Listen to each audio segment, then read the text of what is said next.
Je ne vais pas revenir sur l'intégralité des caractéristiques techniques et en fait j'ai décidé de faire ce comparatif parce que comme j'ai testé l'iPhone 11 en même temps, je me suis dit que c'était peut-être dommage de faire un test complet alors qu'il y a plein de similarités et que c'était mieux de voir en fait si vous voulez un nouvel iPhone, s'il vaut mieux partir sur le.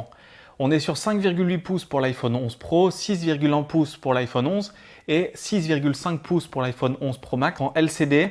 Dans les faits, c'est très difficile au quotidien de voir la différence. Bien sûr, quand on a les deux en main, on voit que l'iPhone 11 Pro a des meilleurs contrastes, on voit qu'il a plus de luminosité. Au niveau du design, la différence principale, c'est à l'arrière qu'il y a 2 capteurs sur le 11 et 3 sur le 11 Pro. C'est aussi la finition brossée sur l'iPhone 11 Pro, alors que le verre est en finition classique à l'arrière du 11. Ça amène beaucoup de traces de doigts, mais en l'étant aussi, il y a une palette de couleurs beaucoup plus importante, beaucoup plus pop sur le 11, alors que le 11 Pro est sur des couleurs plus sobres, plus classiques chez Apple. À part ce nouveau verre nuit qui est beaucoup... Au final, il n'y a pas énormément de différence au quotidien. Il manque le zoom optique x2 sur le 11, mais comme il y a un zoom numérique, on ne voit pas vraiment la différence. Bien sûr, si vous faites des portraits avec un zoom, ce sera un petit peu meilleur sur le 11. Différence, la résistance à l'eau. Sur le 11, on est pendant 30 minutes jusqu'à 2 mètres. Sur le 11 Pro, on est pendant l'iPhone 11 Pro à 4 heures de plus d'autonomie que l'iPhone 10S, qui n'était pas bon du tout en autonomie. Donc, c'est les protocoles d'Apple qui disent 4 heures de plus.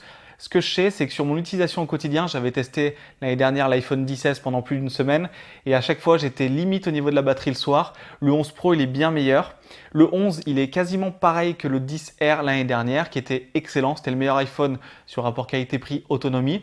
Et en fait, entre les deux ici, il n'y a pas vraiment de différence. Ça va se jouer à quelques minutes sur une journée classique rapide.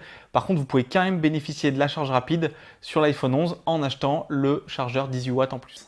La puissance, c'est exactement la même chose.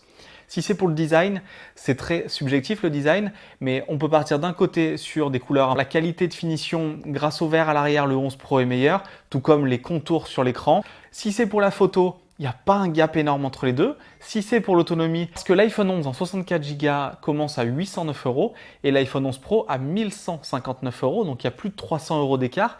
Mais surtout, ce qui est important pour moi, comme les deux téléphones sont là pour aujourd'hui pour moi, c'est l'iPhone 11 avec 128 Go de stockage qui me paraît suffisant. Ce qui est vendu 8, il faudra passer directement à la 256 et ça coûte quand même 1329 €. L'iPhone 10R. Alors bien sûr, si vous avez les moyens et que vous voulez un grand écran, un grand stockage, faites-vous plaisir du top.